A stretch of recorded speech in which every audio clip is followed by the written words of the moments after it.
Now, kung meron po somebody or someone na nagtanong sa iyo kung ano ang iyong spiritual gifts, ano ang iyong isasagot? Or maybe hindi ka makakasagot because hindi mo alam kung ano ang iyong spiritual gifts. Or at the same time, maaaring isipin ng iba na ikaw ay nagyayabang at nagmamapuri pag sinagot mo naman kung ano ang iyong spiritual gifts. Or maybe hindi natin alam kung ano yung pagkakaiba ng talents and spiritual gifts. Now, pag sinabi nating talent, ang talent ay nagbibigay pansin sa mga bagay na kung saan tayo ay magaling naturally. Kumbaga, yung talent ay pwedeng meron ka na niyan simula pa lamang nung ikaw ay ipinanganak, habang ikaw ay bata pa lamang, meron kang kagalingan, meron kang ability and skills. So makikita natin ang talent ay innate abilities and skills na maaaring ikaw ay magaling sa usapin ng sports, sa usapin ng arts, or maybe sa usapin ng science. So that is talent.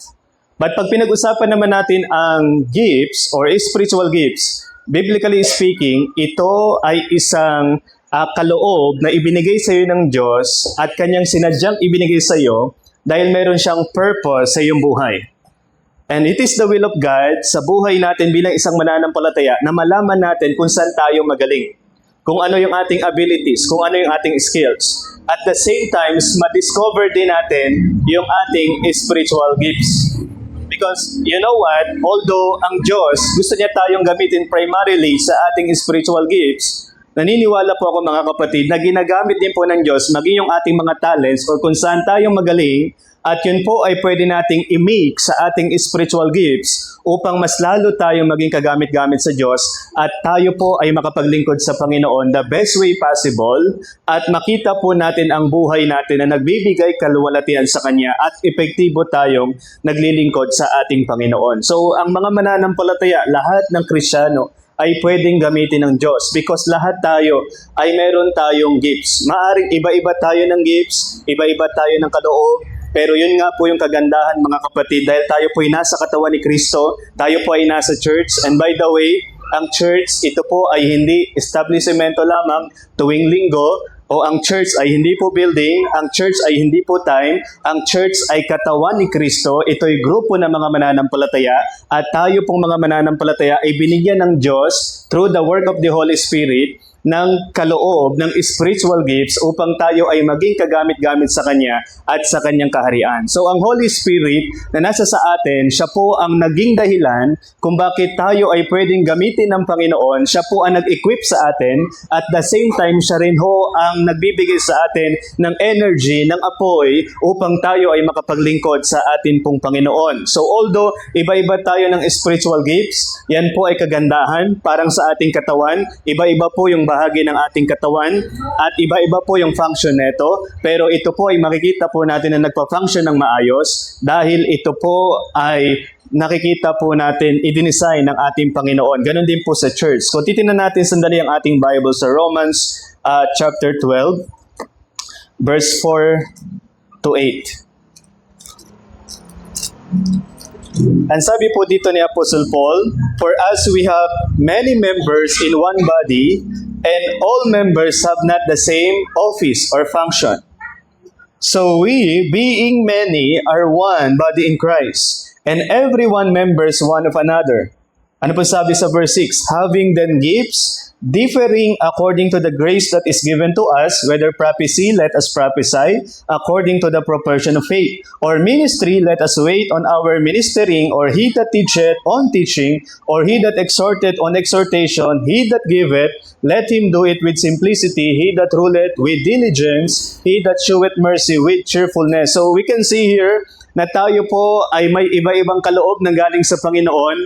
Ang napakahalaga na tayo po ay maging united bilang isang katawan ni Kristo upang tayo po ay may mas magawa, upang tayo po ay mas lumago, at upang tayo po ay mas lalong pagpalain, at upang mas lalong mag-advance yung kaharian ng Diyos dito sa lupa, mga kapatid. Kaya nga ang katawan ni Kristo ay makikita po natin hindi lang po nandito sa lugar na ito po ay nasa iba't ibang dako ng mundo na patuloy ginagawa ang kalooban ng Panginoon at ang ates ng Panginoon sa kanilang buhay, at upang tayo po po mga kapatid ay maging kabahagi sa kaharian ng Diyos at sa gawain ng Panginoon na misyon na maipalagana po ang mabuting balita, maipalagana po ang mensahe ng kaligtasan sa bawat tao na nangangailangan na ito po ay mapakinggan. So, ang bawat Kristiyano ay binigyan ng spiritual gifts at dapat ito po ay maging kagamit-gamit. Maipaglingkod natin sa Panginoon, maipaglingkod natin sa katawan ng atin pong Panginoon Kristo. Ngunit ang nakakalungkot isipin mga kapatid, maraming mga mananampalataya, although alam nila yung kanilang spiritual gifts, yun po ay kanilang pinababayaan. Yun po ay kanilang binabaliwala. Kaya sa ating text po ngayong gabi in 1 Timothy chapter 4, ang naging paalala or payo ni Apostle Paul kay Timothy, and 1 Timothy chapter 4 verse 12, basahin ko lang po sandali hanggang 16. Let no man despise the youth. So paalala niya kay Timothy, huwag mong hayaan na hamakin ng sino man ang iyong pagiging kabataan. But be thou an example of the believers. Saan daw po? In word, in conversation, in charity, in spirit, in faith, in purity. Till I come, give attendance to reading. Ito yung dapat niyang bigyang atensyon sa kanyang buhay. Give attendance to reading, to exhortation, to doctrine. And verse 14, napakahalagang paalala ni Apostle Paul, neglect not the gift that is in thee. So do not neglect your spiritual gifts. Yan po ang sinasabi ni Apostle Paul, which was given thee by prophecy, with the laying on of the hands of the presbytery. Meditate upon these things. Give thyself wholly to them, that thy profiting may appear to all.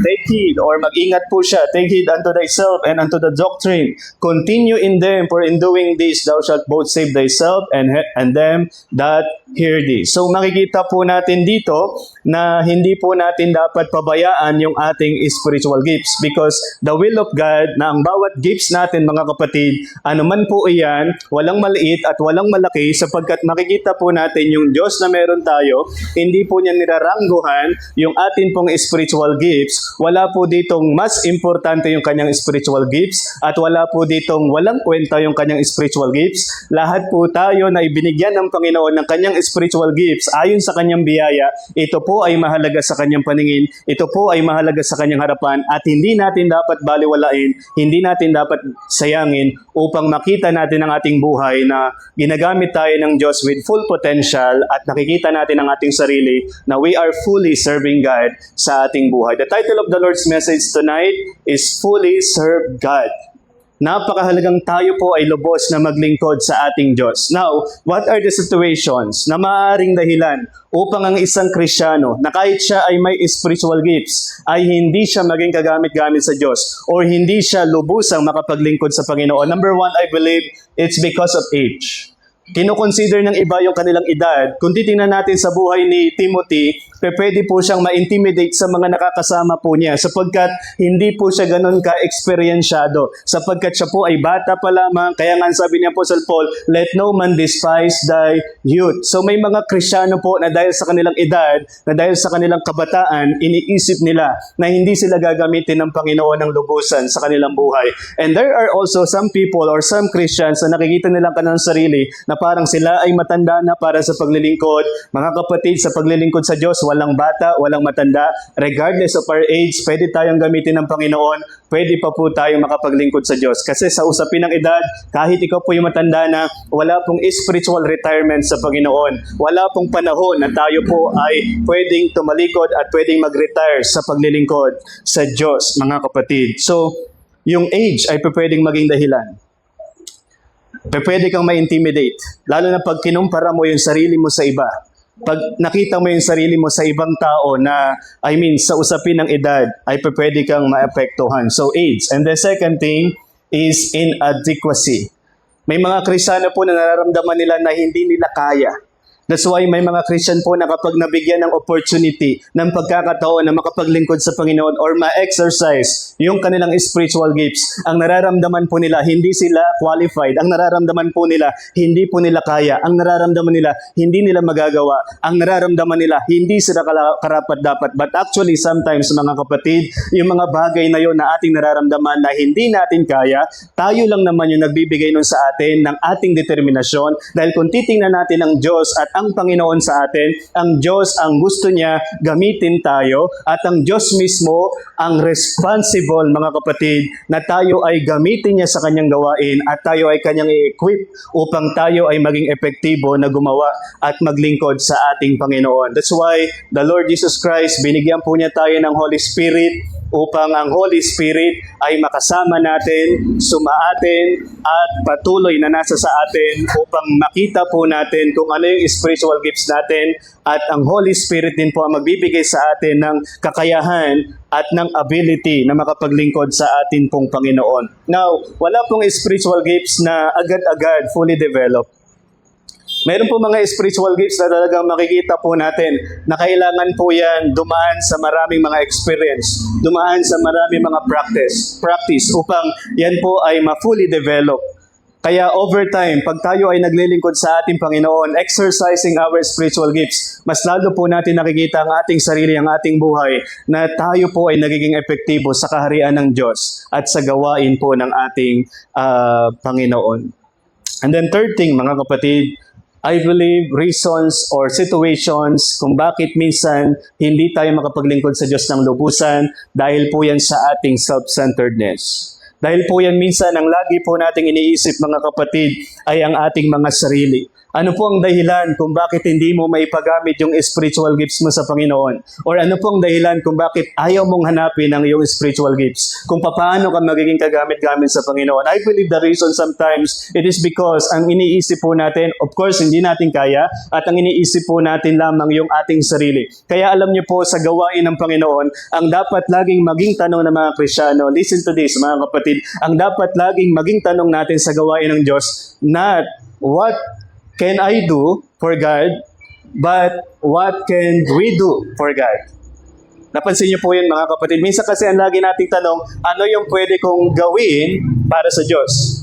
Instead na maging tanong natin, ano ang pwede nating gawin sa gawain ng Panginoon?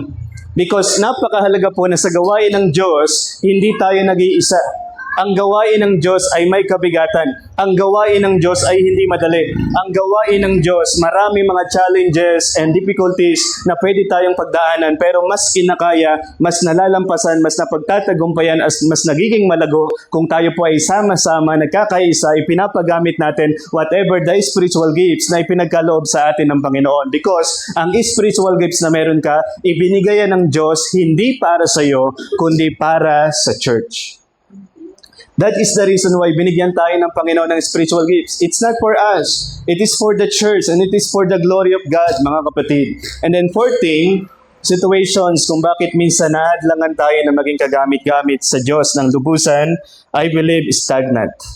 Nagiging stagnant po yung ating Christian life, yung ating spiritual life. Hindi tayo nagiging malago sa Panginoon. Kaya nga sabi ni Paul kay Timothy, give attendance to reading, to exhortation, to doctrine. Give thyself wholly to them. Napakahalaga na siya po ay magpatuloy sa gift na ibinigay po sa kanya ng Panginoon. Now, clarification lang po o reconciliation lang po sa point na ito. Hindi ibig sabihin na ikaw ay gifted, ikaw ay spiritually matured. Okay? Hindi po porket ang isang Kristiyano o kahit po pastor magaling mag-preach, hindi ibig sabihin magaling siya na mag-preach, spiritually matured na po siya.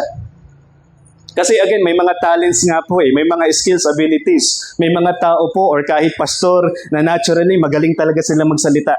Magaling talaga sila magturo. So it doesn't equate na ang isang pastor na magaling magturo ay spiritually matured. Hindi ibig sabihin ang choir na magaling umawit, ang ganda ng pagka-tenor, ang ganda ng pagka-soprano, ang ganda ng pagka-bass. Hindi ibig sabihin nun, spiritually matured na po sila.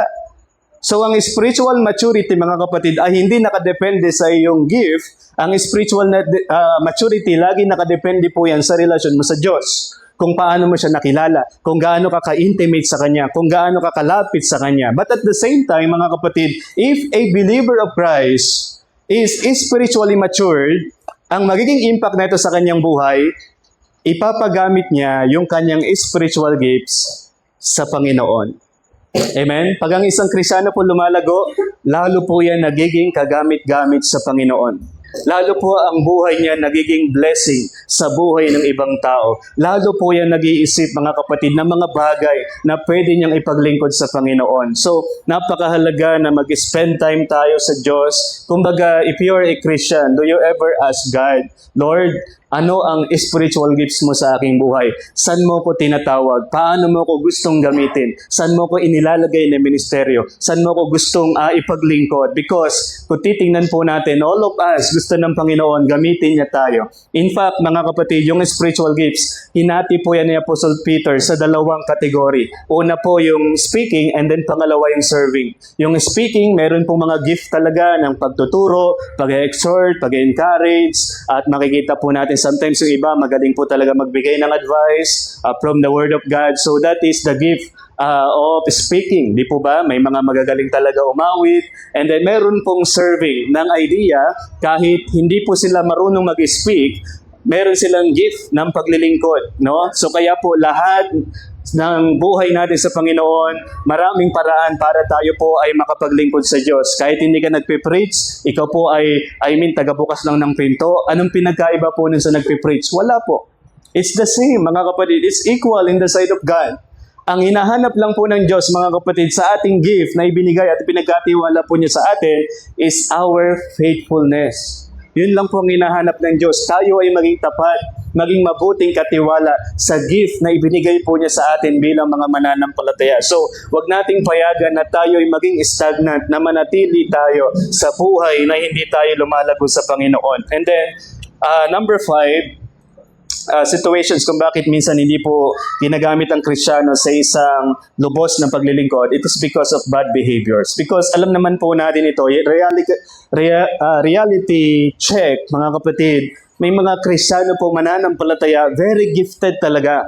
Meron talagang potential. Mayroon talagang galing. But the problem is their behaviors. Kaya nga sabi ni Apostle Paul kay Timothy, let no man despise the youth, but be thou an example of the believers in faith. Di po ba? In charity, in purity. So, siya po ay dapat maging magandang halimbawa. At sinasabi nga rin ni Apostle Paul, yung magandang halimbawa mo, dapat makita yan ng iba. Dapat magkaroon yan ng pakinabang sa iba. Dapat, matanaw yan ng iba. Hindi po yun pagpapakitang tao o Kristiyano. Yun po, mga kapatid, ay kalooban ng Panginoon na lahat ng Kristiyano ay dapat example at nakikita sa atin yung magandang example, yung magandang pag-uugali, yung magandang pamumuhay, yung magandang katangian. Because ang gawa ng Holy Spirit sa buhay natin ay hindi lang po spiritual gifts. Ang Holy Spirit din po ay nagbigay sa atin ng fruit. Di ba sa Galatians 5:22-23, meron pong fruit of the Spirit. Love, joy, peace, long-suffering, gentleness, goodness, meekness, faith, or temperance. So makikita po natin na ang Holy Spirit, ang trabaho po niya sa atin, magbigay din po ng magandang pag-uugali, magandang katangian, at the same time, magbigay din po sa atin ng spiritual gifts na magiging kagamit-gamit tayo sa ating Panginoon. And listen to this, imagine a Christian na very potential, very gifted, and at the same time, may buhay na malinis, may buhay na may pananampalataya, at may buhay na kalugod-lugod sa Panginoon. Imagine kung anong klaseng buhay meron siya at kung paano siya ginagamit ng ating Panginoon. So, bad behaviors, mga kapatid. And then, number 6, reason, distractions. Kaya nga po, ang sabi ni Apostle Paul again kay Timothy, neglect not the gift that is in thee. Continue in them. Amen? Give thyself wholly to them, that thy profiting may appear to all. So, kaya si Timothy, mga kapatid, siya po ay nasa panahon na rin ng last days. Maraming mga distraction. Sa panahon po niya, maraming tumatalikod sa pananampalataya. At kung si Timothy, mga kapatid, ay nagpahatak sa mundong ito, maaaring siya na rin po ay naging kagaya ni Demas na tumalikod sa buhay ni Apostol Pablo, mga kapatid, dahil sa kanyang pag-ibig sa sanlibutan ito. But praise the Lord, si Timothy, mga kapatid, nakinig po siya kay Apostle Paul at siya po ay nagbigay pansin sa gift na ibinigay sa kanya ng Diyos at hindi po niya pinayagan ang kanyang sarili na ma-distract ng mga bagay ng mundong ito. ito na ma-distract ng mga bagay po ng sanlibutan. So, kamusta ho tayo mga kapatid? Saan tayo uhaw? Sa Diyos po ba? Sa paggamit po ba ng Diyos sa ating buhay? Or sa mundong ating kinalalagyan? Kaya, lagi po nating tatandaan, kahit ikaw ay spiritually gifted, kahit ikaw ay may potential, kahit ikaw ay gustong gamitin ng Panginoon, sa anumang paraan na kalooban ng Diyos, sa mga bagay man na hindi mo iniisip, pero kung papayagan mo ang iyong sarili na magpa-distract mga kapatid sa mga kasinungalingan ng diablo at sa mga tinig ng mundong ito, hindi ka magiging kagamit-gamit ng lubusan sa Panginoon. So if you want to fully serve God sa iyong buhay, mag-focus ka sa gift. Ibigay mo yung full attention mo sa gift ng Panginoon sa iyo. Now, to share a testimony, nung hindi pa po ako pastor, nung ako po'y kabataan, hanggang ngayon, nung kabataan po ako ng mga noon, mga kapatid, pag kino-compare ko yung sarili ko sa mga kapwa ko kabataan before, I cannot really compare yung paggamit sa kanila ng Panginoon. Because yung mga kasabayan ko noon, nagtuturo na ho talaga yan, Bible study, devotion, sa mga prayer meetings, sa gawain ng Panginoon. And I praise God na kasama ko sila sa gawain. But the problem, mga kapatid, dumating sila sa punto ng kanilang buhay na maybe nakaranas sila ng difficulties, nakaranas sila ng matindi pangangailangan, nagpasya silang tumalikod sa Panginoon at sa gawain ng Panginoon. So ngayon po ay masyado na po silang nasa mundong ito, wala na po sila sa Panginoon and praying na makabalik sila sa Panginoon. So pinayagan nila yung kanilang sarili na ma-distract. Imagine a Christian, a believer, na kagamit-gamit sana sa Panginoon or ginagamit na po ng Panginoon, pero pinayagan yung kanilang sarili na ma-distract at nalayo sa gawain ng Panginoon. Not to be proud, mga kapatid, but to set an example. Pero sa akin po, kahit ako'y mahihain, kahit ako po'y matatakutin na magturo, mangaral ng salita ng Panginoon, di ba? Kahit, alam niyo po yun, wala talaga po may pagmamalaki pag tinignan niyo po yung kalagayan ko po noon, mga kapatid. Wala po talagang makikitang kahit ano para sa akin na potential. Pero by the grace of God, nalaman ko yung gift ko and then nag-focus po ako doon. Every day, listening to the Word of God. Every day, reading outlines. Every day, reading the Bible. And every day, mga kapatid, talaga pong nagbigay attention tayo doon sa gift na ibinigay sa atin ng atin pong Panginoon. So, distractions po eh.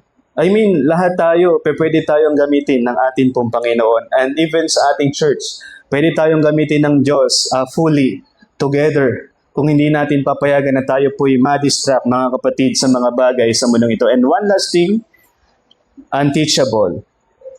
Pag hindi na po tayo handang magpaturo, because kung titingnan po natin yung context, Apostle Paul is the one talking to his son in the faith, Timothy.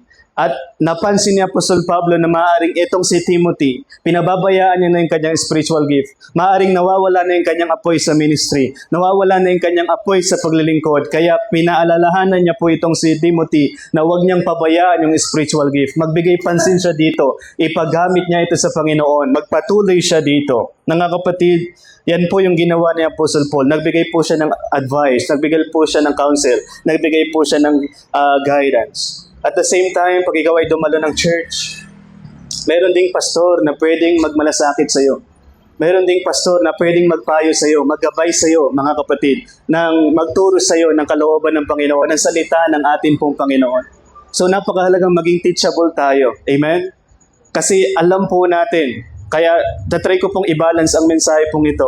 Alam po natin na ang mga pastor ay dapat mag-set ng example ng pananampalataya. Na sila po ay dapat nangangaral ng salita ng Diyos, nagpapagal sa salita ng Panginoon. At the same time, sila po ay dapat nagtitrain at nag-exhort tungo sa katuwiran sa ikalalago po ng bawat mga mananampalataya. Kahit pa pakiramdam mo parang ayaw mo makinig sa pastor mo, basta alam mo salita ng Diyos yung kanyang ipinipreach, alam mo na dinadala ka niya sa tama, alam mong dinadala ka niya doon sa kalooban ng Diyos sa iyong buhay, alam mong dinadala ka niya doon sa buhay na ikaw ay magiging kagamit-gamit sa Panginoon to fully serve God sa iyong buhay.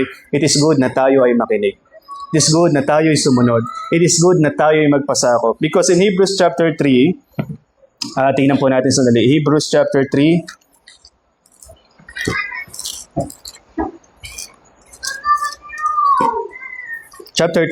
Hebrews chapter 13 verse 7. Ang sabi po dito ng writer ng Hebrews, remember them which have the rule over you, who have spoken unto you the word of God, whose faith follow, considering the end of their conversation. So a pastor must set an example ng pananampalataya, ng buhay na makadiyos, ng buhay na nangangaral ng salita ng Diyos, ng buhay na sumusunod sa salita ng Panginoon. And in verse 17, obey them that have the rule over you, and submit yourselves. For what purpose? For they watch for your souls, and they that must give account, that they may do it with joy and not with grief, for that is unprofitable for you. Ibig sabihin, mga kapatid, kung titingnan natin yung aral po na ito, very connected yung pastor tsaka miyembro eh. May connection po sila. Na yung pastor ay dapat, ang concern niya, yung ikalalago ng miyembro, yung ikalalago ng mananampalataya, yung ikalalago ng kanyang spiritual gifts. Wala po dapat hidden agenda or wala po dapat masamang agenda yung lingkod ng Panginoon. Kundi nandyan siya upang mangaral ng salita ng Diyos, maging example sa pananampalataya at turuan yung mga mananampalataya sa katuwiran. Yun po ay dapat buhay ng pastor. Amen? And then at the same time, yung mga members, yung mga mananampalataya, yung mga pinangungunahan ay dapat pong makinig, dapat pong sumunod, dapat pong kumilala. Why, mga kapatid? Because yung connection po niyan, ang kalooban ng Panginoon, yung pastor ay makapaglingkod ng may katapatan, at the same time, siya ay makapaglingkod ng may kagalakan at hindi may kalungkutan. With joy, not with grief, ang sabi po ni Apostle Paul.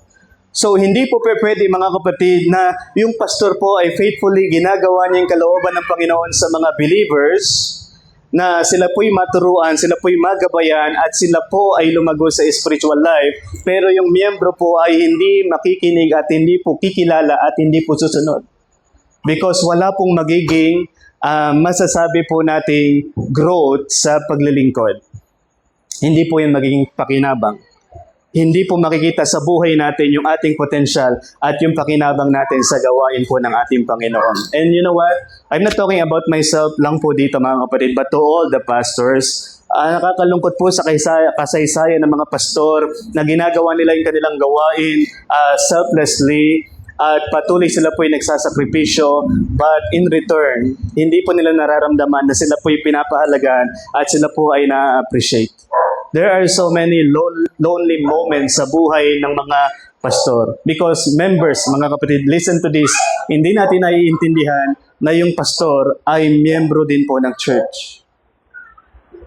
Na kung kailangan po natin ng kalakasan, kung kailangan natin ng paalala, kung kailangan natin ng gabay, kung kailangan natin ma-encourage through the message of the Word of God, kailangan din po ng lingkod ng Panginoon ng encouragement from the people of God. At ito po'y sinasabi ko, hindi para sa akin. Amen?